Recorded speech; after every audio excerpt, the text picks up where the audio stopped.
Nuovi bandi pubblici a favore del settore primario. Gala Altamarca Trevigiana ha incontrato tutti gli interessati in un convegno pubblico dove sono state esposte le ultime misure del programma di sviluppo rurale regionale.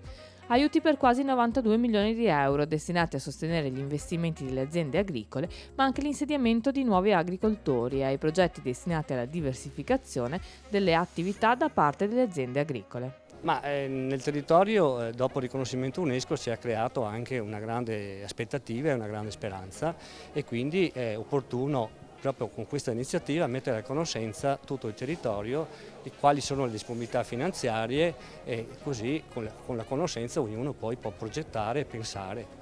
L'intendimento è di finanziare quelle aziende agricole che vogliono diversificare e sviluppare le attività collegate al turismo, quindi punto vendita aziendale, sala degustazione, posti letto, quindi l'accoglienza per turisti e visitatori. E questo GAL ha avuto ottimi risultati, una dimostrazione che l'esperienza ha un valore.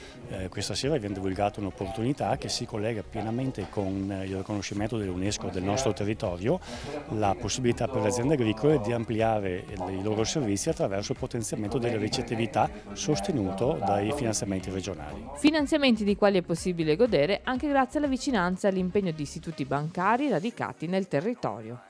Il GAL certamente è stato un punto di riferimento fondamentale in tutti questi anni per i contributi che sono stati importanti per lo sviluppo del nostro territorio, e in questo senso anche Banca Prealpi sta diciamo così, collaborando con il GAL proprio perché risulta essere complementare a quello che è l'iniziativa del GAL.